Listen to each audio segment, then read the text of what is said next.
ಕರ್ನಾಟಕವನ್ನು ನಾನು ಅಪೂರ್ವ ರಾಘವೇಂದ್ರ. ಇಂದಿನ ಸುದ್ದಿಗಳತ್ತ ಗಮನ ಹರಿಸೋಣ. ದೇವನಹಳ್ಳಿ ವರದಿ. ಕತ್ತಿಮಾರಮ್ಮ ದೇವಾಲಯದ ಆವರಣದಲ್ಲಿ ಭಾರತೀಯ ಜನತಾ ಪಾರ್ಟಿ ವತಿಯಿಂದ ರಕ್ತದಾನ ನಡೆಸಲು ಪೂರ್ವಭಾವಿ ಸಭೆಯ ಸುದ್ದಿ. ಬೆಂಗಳೂರು ಗ್ರಾಮಾಂತರ ಜಿಲ್ಲೆ ದೇವನಹಳ್ಳಿ ತಾಲೂಕಿನ ಕೋಡಗುರ್ಕಿ ಗ್ರಾಮದ ಶ್ರೀ ಕತ್ತಿಮಾರಮ್ಮ ದೇವಾಲಯದ ಆವರಣದಲ್ಲಿ ಜಿಲ್ಲಾ ಹಾಗೂ ತಾಲೂಕು ಮಟ್ಟದ ಬಿಜೆಪಿ ಪಕ್ಷದ ಮುಖಂಡರು ಅದ್ದೂರಿಯಾಗಿ ರಕ್ತದಾನ ಶಿಬಿರ ನಡೆಸಲು ಪೂರ್ವಭಾವಿ ಸಭೆಯನ್ನ ನಡೆಸಿದರು.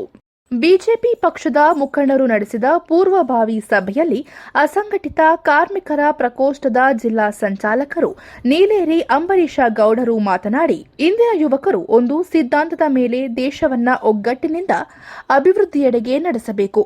ಸಮಾಜಮುಖಿ ಕಾರ್ಯಗಳಲ್ಲಿ ಅಗ್ರಸ್ಥಾನದಲ್ಲಿರುವ ರಕ್ತದಾನ ಮಾಡುವುದರ ಮೂಲಕ ಯುವಕರು ಒಳ್ಳೆಯ ಕಾರ್ಯಗಳಲ್ಲಿ ತೊಡಗಿಸಿಕೊಳ್ಳಿ ಹಾಗೂ ಇತರರಿಗೆ ಸಹ ರಕ್ತದಾನದ ಕುರಿತು ಅರಿವನ್ನ ಮೂಡಿಸಬೇಕು ಎಂದು ಅಸಂಘಟಿತ ಕಾರ್ಮಿಕ ಪ್ರಕೋಷ್ಠದ ಜಿಲ್ಲಾಧ್ಯಕ್ಷ ನೀಲೇರಿ ಅಂಬರೀಶ್ ಗೌಡರವರು ಹೇಳಿದರು.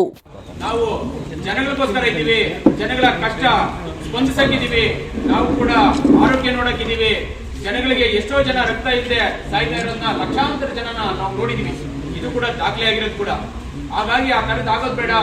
ನಾವು ಜನಗಳ ಮುಖೇನ, ಜನಗಳಿಗೆ ತಲುಪೋದ್ ಮುಖೇನ ಒಂದಷ್ಟು ಒಳ್ಳೆ ಕೆಲಸಗಳನ್ನ ಮಾಡೋದನ್ನ ಸಿದ್ಧಾಂತನ ಭಾರತೀಯ ಜನತಾ ಪಾರ್ಟಿಯ ಇಡೀ ಪ್ರಪಂಚದಲ್ಲಿ ಒಂದೇ ಸಿದ್ಧಾಂತ ಇರೋದು, ಅದು ನಮ್ಮ ಭಾರತೀಯ ಜನತಾ ಪಾರ್ಟಿಯಲ್ಲಿ. ಯುವಕರಿಗೆ ಬಹಳಷ್ಟು ಉತ್ತೇಜನ ಕೊಟ್ಟು ಯುವಕರನ್ನ ಸಂಘಟನೆ ಮಾಡಿ ಇಡೀ ಪ್ರಪಂಚದಲ್ಲಿ ಯುವಕರ ಶಕ್ತಿ ಯಾವ ದೇಶದಲ್ಲಿದೆ ಅಂದ್ರೆ ಅದು ನಮ್ಮ ಭಾರತ ದೇಶದಲ್ಲಿದೆ. ಎಲ್ಲಾ ದೇಶಕ್ಕೂ ಹೋಲಿಸಿದ್ರೇನು ಯುವಕರು ಅತಿ ಹೆಚ್ಚು ಇರೋದು ನಮ್ಮ ಭಾರತ ದೇಶದಲ್ಲಿ. ಹಾಗಾಗಿ ನಮ್ಮ ಭಾರತ ಯುವಕರ ಒಂದು ಪಡೆಯಲ್ಲಿರುವಂತ ಈ ಬಿಜೆಪಿಯಲ್ಲಿ ನಾವೆಲ್ಲರೂ ಸೇರಿ ಒಂದಷ್ಟು ಅಳಿಲು ಸೇವೆ ಮಾಡಲಿಕ್ಕೆ ನಮ್ಗೆಲ್ಲ ಅವಕಾಶ ಕೊಟ್ಟಿದ್ದಾರೆ. ಆ ಅವಕಾಶನ ನಾವೆಲ್ಲರೂ ಒಗ್ಗೂಡಿ ಒಂದಷ್ಟು ರಕ್ತದಾನ ಶಿಬಿರ ಮಾಡಲಿಕ್ಕೆ ಈಗ ಹೇಳ್ತಾ ಇದ್ದಾರೆ. 13ನೇ ತಾರೀಕು ರಕ್ತದಾನ ಶಿಬಿರ ಮಾಡಲಿಕ್ಕೆ ಅನುಮತಿ ಸಿಕ್ಕಿದೆ. ಹಾಗಾಗಿ ನಾವು ಹಿಂದೆ ಕೂಡ ರಾಷ್ಟ್ರೋತ್ಥಾನಕ್ಕೆ ಮಾಡ್ಕೊಂಡ್ ಬರ್ತಾ ಇದ್ದೀನಿ. ಹಾಗೆ ಬ್ಲಡ್ ಕೊಟ್ರೆ ಯಾರಿಗೋ ಒಬ್ರಿಗೆ ಆಗ್ತದೆ. ಇಂಥದೇ ಜಾತಿ ಇಲ್ಲ, ಇಂಥದೇ ಪಕ್ಷ ಇಲ್ಲ, ಇಂಥದೇ ಭೇದ ಇದ್ದೇನೆ ಕೂಡ ಬ್ಲಡ್ ಎಲ್ಲ ಒಬ್ಬರಿಗೆ ಇಂಥವ್ರಿಗೆ ಕೊಡ್ಬೇಕು ಅಂತ ಏನಿಲ್ಲ. ನಾವು ಬ್ಲಡ್ ಕಲೆಕ್ಟ್ ಆಗಿದ್ನ ಎಲ್ಲರಿಗೂ ಕೊಡ್ತೀವಿ. ಹಾಗಾಗಿ ಯುವಕರಲ್ಲಿ ಅತಿ ಹೆಚ್ಚು ಶಕ್ತಿ ಇರೋದು ಕೂಡ ಸದ್ಬಳಕೆ ಆಗ್ಲಿ ಅಂತ ಈ ಒಂದು ರಕ್ತದಾನ ಶಿಬಿರ ಮಾಡ್ಲಿಕ್ಕೆ ನಾವೆಲ್ಲರೂ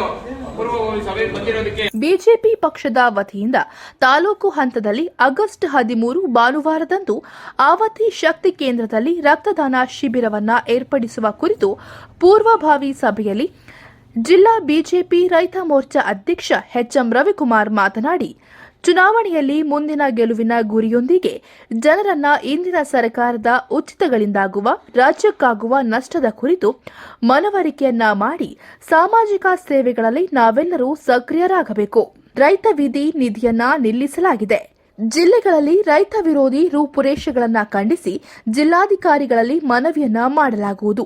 ಪ್ರತಿಯೊಬ್ಬರೂ ಭಾಗವಹಿಸಿ ಸಹಕರಿಸಬೇಕು ಎಂದು ಬಿಜೆಪಿ ಜಿಲ್ಲಾ ರೈತ ಮೋರ್ಚಾ ಅಧ್ಯಕ್ಷ ಎಚ್ಎಂ ರವಿಕುಮಾರ್ ಅವರು ತಿಳಿಸಿದರು. ನಮ್ಮದು ರಾಜಕೀಯ ಅಕಸ್ಮಾತ್ ನಮ್ಮ ಜವಾಬ್ದಾರಿ ಇರ್ತದೆ, ನಾಳೆ ಹೋಗ್ತದೆ. ಇವತ್ತು ರೈತ ಮೋರ್ಚಾ ಜಿಲ್ಲಾಧ್ಯಕ್ಷ ಆಗಿದ್ದೀರಿ, ನಾಳೆ ದಿವಸ ನಾವು ಈ ಪಕ್ಷದ ಮುಖಂಡರಾಗಿರ್ತೀವಿ. ಜವಾಬ್ದಾರಿ ಅದು ಕ್ಷಣಕ್ಕಷ್ಟೇ. ಪಕ್ಷ ಇದು ನಿರಂತರ. ಇವತ್ತು ಇನ್ನ ಯಾರನ್ನು ಬದಲಾವಣೆ ಮಾಡಲಿಲ್ಲ. ಯಾರು ಬದಲಾವಣೆ ಮಾಡಿಲ್ಲ ಅವ್ರ ಇರೋ ಗಂಟೆ ಎಲ್ಲ ಪದಾಧಿಕಾರಿಗಳು ಎಲ್ಲ ಮುಖಂಡರು. ಇವತ್ತೇನಪ್ಪ ಕಾಂಗ್ರೆಸ್ ಗೆದ್ಬಿಟ್ಟಾರೆ, ನಾವು ಸೋತಿದ್ದೀರಿ ನನ್ನ ಮನೋಭಾವ ಇನ್ನೂ ಆ ಗುಂಗಿಂದ ನಮ್ಮ ತಾಲೂಕಿನಿಂದ ಮುಂದೆ ಬರಲಿಲ್ಲ. ಈಗ ಮುಂದೆ ಬರಬೇಕು. ಇವತ್ತು ನಮ್ಮದು ಏನೋ ನಮ್ಮ ದೇಶದಲ್ಲಿ ನರೇಂದ್ರ ಮೋದಿ ಅವರಿಂದನೇ ನಾವೆಲ್ಲನೂ ಇವತ್ತು ಈ ಪಾರ್ಟಿ ಬೆಲೆ ಗೌರವ. ಇವತ್ತು KH ಮುನಿಯಪ್ಪನವ್ರು ಗೆದ್ದವ್ರೆ 2 ತಿಂಗಳು. ಇವತ್ತು ನರೇಂದ್ರ ಮೋದಿ ಅವರು ರೈತರ ಬಗ್ಗೆ ಅನೇಕ ಕಾರ್ಯಕ್ರಮಗಳನ್ನು ಮಾಡವ್ರೆ. ಆ ಕಾರ್ಯಕ್ರಮಗಳನ್ನು ನಾವೆಲ್ಲ ಜನಗಳಿಗೆ ತಲುಪಿಸ್ಬೇಕಾಗ್ತದೆ. ಏನಪ್ಪ ಉದಾಹರಣೆ ಅಂತಂದರೆ, ನರೇಂದ್ರ ಮೋದಿ ಅವರು 6,000 ನೇರವಾಗಿ ಅಕೌಂಟ್ ಅಂತ ಆಗ್ತಾ ಇದ್ರು. ರಾಜ್ಯ ಸರ್ಕಾರ 4,000 ಆಗ್ತಾ ಇದ್ರು. ನಾವು ಆಗ್ತಾ ಇದ್ರೆ ಸಿದ್ದರಾಮಯ್ಯ ಮುಂದೆ ಆಗ್ತಾರೆ, 4,000 ಅವರು ಮುಂದುತ್ತಾರೆ. ನಮ್ಮದು ಕಮಲಿಂದ ಸರ್ಕಾರ, ಅವ್ರದ್ದು ದಿವಸ್ಗೆ ಸರ್ಕಾರ. ಇವತ್ತು ಈ ವಿಚಾರ ಇಟ್ಕೊಂಡು ಕಿಸಾನ್ ಸನ್ಮಾನ್ ಯೋಜನೆ ಇರ್ಬೋದು, ವಿದ್ಯಾರ್ಥಿ ಯೋಜನೆ ಇರ್ಬೋದು, ಇವತ್ತು ಮಕ್ಕಳ ಸ್ಕಾಲರ್ಶಿಪ್ ನಮ್ಮ ಸರ್ಕಾರ ಕೊಟ್ಟಿದೆ, ಅದನ್ನು ಅವ್ರನ್ನ ನಿಲ್ಲಿಸವ್ರೆ. ಇವತ್ತು ಇನ್ನು ಅನೇಕ ವಿಚಾರಗಳು, ಯೂರಿಯಾ ವಿಚಾರಗಳು. ಯೂರಿಯಾ ಎಲ್ಲೂ ಸಿಗ್ತಾ ಇಲ್ಲ. ನಾವೆಲ್ಲನೂ ರೈತರಾಗಿದ್ದಾಗ ಎಲ್ಲ VSS ಮುಂದೆ ಸೊಸೈಟಿ ಮುಂದೆಲ್ಲ ಅಂಗಲಾಯಿಸ್ಬೇಕಾಗಿತ್ತು. ಅಂಥದ್ರಲ್ಲಿ ಫಸ್ಟ್ ನಾವೇನು ಮಾಡಿದ್ರೆ ಲೇಬಲ್ ಯೂರಿಯಾ ಮಾಡಿದ್ರೆ, ಅದಾದಮೇಲೆ ಲಿಕ್ವಿಡ್ ಅನ್ನೋದನ್ನು ಯೂರಿಯಾ ಮಾಡಿದ್ರೆ, ಈಗ ಇನ್ನು ಅದಕ್ಕಿಂತ ಜಾಸ್ತಿಯಾಗಿ ಸಿಲ್ವರ್ ಬೇಕಿದ್ದ ಸುವರ್ಣ ಯೂರಿಯಾ ಮಾಡಿದರೆ, ಇವೆಲ್ಲ ನಾವೆಲ್ಲನೂ ನಮ್ಮ ಜನಕ್ಕೆ ತಲುಪಿಸ್ಬೇಕಾಗಿತ್ತು. ಅವ್ರು ಬರೀ ಅಕೌಂಟ್ಗೆ ಇವತ್ತು ಯಾವ್ದು ಅಕ್ಕಿ ಸಹ 200, 300, 400, 500 ಹಾಕ್ತಾರೆ. ನಾವು 10,000 ಹಾಕಿದ್ದೀವಿ. ನಾವು 10,000 ಹಾಕಿದ್ರೆ ನಾವು ಜನಗನ್ನ ತಲುಪಿಸಲ್ಲ. ನಾವೆಲ್ಲ ತಲುಪಿಸ್ಬೇಕಾಗಿತ್ತು. ಇವತ್ತು ನಮ್ಮ ತಾಲೂಕಿನಲ್ಲಿ ಇವತ್ತು 35,000 ಜನ ಓಟ್ ಹಾಕ್ಯವ್ರೆ. ಅವ್ರನ್ನ 80,000 60,000 ಹೋಗಬೇಕು. ಇವತ್ತು ಯಾಕಪ್ಪ ನಾವು ಆಫೀಸಿಂದ ಕಟ್ಟೆ ಅಂತಂದರೆ, ನಮ್ಮ ರೀತಿ ಎಲ್ಲ ತಾಲೂಕು ಆಗಬೇಕು, ಡೆವಲಪ್ಮೆಂಟ್ ಆಗಬೇಕು, ಅಭಿವೃದ್ಧಿ ಆಗಬೇಕು. ನಮ್ಮ ಇಚ್ಛಾಶಕ್ತಿಯನ್ನು ಬಿಡಬೇಕು. ನಾವು ಸ್ವಂತ ಈ ಪಕ್ಷ ಕಟ್ಟಬೇಕು. ನೆಕ್ಸ್ಟ್ ದಿವಸ ಇವಾಗ ತಾಲೂಕು ಪಂಚಾಯತ್ ಬಿಜೆಪಿ ಪಕ್ಷದ ವತಿಯಿಂದ ತಾಲೂಕು ಹಂತದಲ್ಲಿ ಆಗಸ್ಟ್ 13 ಭಾನುವಾರದಂದು ಆವತಿ ಶಕ್ತಿ ಕೇಂದ್ರದಲ್ಲಿ ರಕ್ತದಾನ ಶಿಬಿರ ಏರ್ಪಡಿಸುವ ಕುರಿತು ಪೂರ್ವಭಾವಿ ಸಭೆಯಲ್ಲಿ ರಾಜ್ಯ ರೈತ ಮೋರ್ಚಾ ಉಪಾಧ್ಯಕ್ಷ ಲೋಕೇಶ್ ಗೌಡರವರು ಮಾತನಾಡಿದರು. ನಾವು ಚುನಾವಣೆ ಗೆಲ್ಲಬೇಕು, ಅಧಿಕಾರ ಹಿಡಿಬೇಕು ಅಂತಲ್ಲ, ಅದಲ್ಲದೆ ಅನೇಕ ಸಾಮಾಜಿಕ ಚಳುವಳಿಗಳಲ್ಲಿ ಮತ್ತೆ ಕಳಕಳಿಯನ್ನ ಇದ್ದು ಒಂದು ನಾವು ಬೆಳೀತಾ ಸಮಾಜಕ್ಕೆ ಅನುಕೂಲವಾಗ್ತಾ ಪಕ್ಷವನ್ನು ಬೆಳೆಸ್ತಾ ಕೆಲಸ ಮಾಡ್ಕೊಂಡು ಬಂದಿರುವಂತ ಯಾವುದಾದ್ರೂ ಒಂದು ಸಂಘಟನೆ ಇಡೀ ದೇಶದಲ್ಲಾಗಲಿ ಪ್ರಪಂಚದಲ್ಲಿದೆ, ಅದು ಭಾರತೀಯ ಜನತಾ ಪಕ್ಷ. ಇವತ್ತು ಚುನಾವಣೆ ಆಗಿದೆ, ಅದು ತಪ್ಪು ಯಾರಿಂದ ಆಯಿತೋ, ನಮ್ಮಿಂದನೇ ಆಯಿತೋ, ಪಕ್ಷದಿಂದ ಆಯಿತೋ, ಇಲ್ಲ ಜನಗಳಿಂದನೇ ಆಯಿತೋ, ಇಲ್ಲ ಸುಳ್ಳು ಗ್ಯಾರಂಟಿಗಳಿಂದ ಆಯಿತೋ, ಯಾವುದನ್ನು ಅನಾಲಿಸಿಸ್ ಮಾಡೋದಕ್ಕೆ ಆಗೋದಿಲ್ಲ. ಒಟ್ಟಿನಲ್ಲಿ ಪಕ್ಷದ ಏನು ನಾವು ಜನಗಳಿಗೆ ತಲುಪಿಸ್ಬೇಕಿತ್ತು, ಬಿಟ್ಟಿ ಭಾಗ್ಯಗಳ ಬಗ್ಗೆ, ಬಿಟ್ಟಿ ಗ್ಯಾರಂಟಿಗಳ ಬಗ್ಗೆ ಜನಗಳಿಗೆ ಮನವರಿಕೆ ಮಾಡಬೇಕಿತ್ತು. 40% ಭ್ರಷ್ಟಾಚಾರ ಅಂದರು ಎಲ್ಲಿ, ಹೇಗೆ, ಏನು ಅನ್ನೋದೇ ಇಲ್ಲ. ಸುಮ್ಮನೆ 40% ಭ್ರಷ್ಟಾಚಾರ ಇದೆ ಅಂತಾನೆ ನಂಬಿಟ್ರು. ಜನ ನಂಬೋಸ್ತರ ಕಾಂಗ್ರೆಸ್ ಅವ್ರು ಮಾಡಿದ್ರು. ಬಿಜೆಪಿಯವರು ನಾವು ಹೋಗಿ ಜನಗಳಿಗೆ ಆ ಒಂದು ಭಾವನೆಯನ್ನ ತೆಗೆದುಹಾಕೋದ್ರಲ್ಲಿ ನಾವು ವಿಫಲರಾಗಿದ್ದಕ್ಕೆ ನಾವೆಲ್ಲ ಸೋತಿದ್ದು ಸಹ ನಮಗೆ ಏನು ಓಟ್ ಬಂದಿತ್ತೋ ಅದಷ್ಟೇ ಬಂದಿದೆ.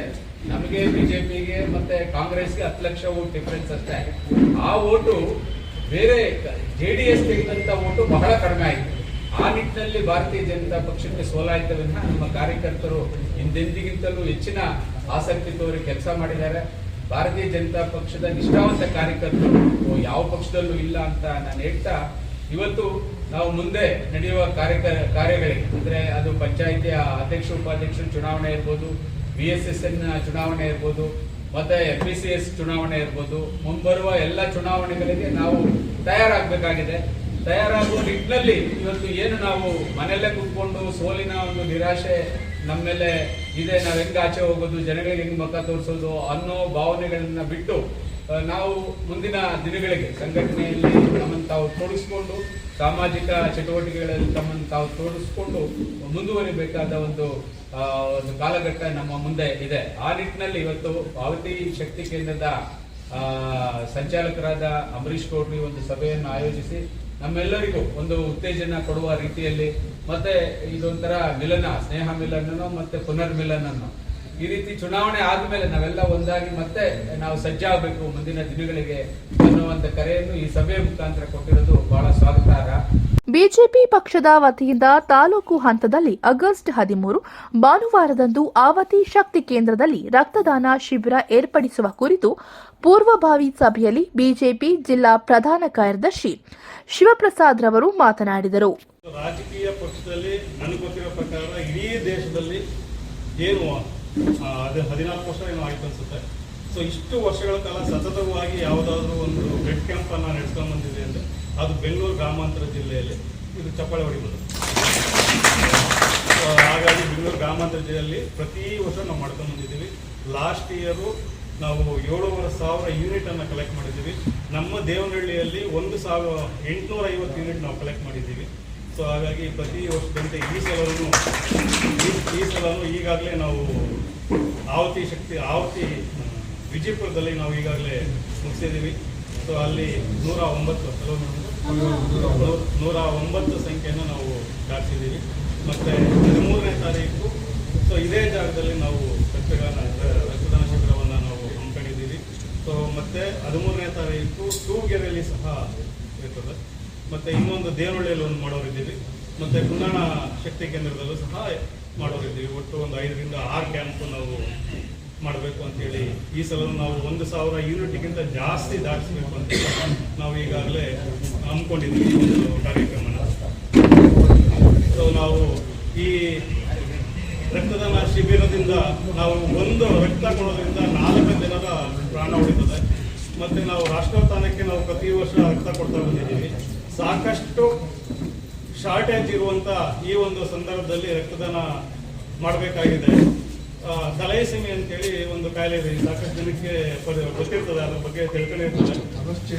ತಲೈಸೆಮಿ ಅಂತೇಳಿ ಒಂದು ಕಾಯಿಲೆ ಇದೆ. ಆ ಒಂದು ಮಕ್ಕಳಿಗೆ ರಕ್ತನೇ ಉತ್ಪತ್ತಿ ಆಗಲ್ಲ,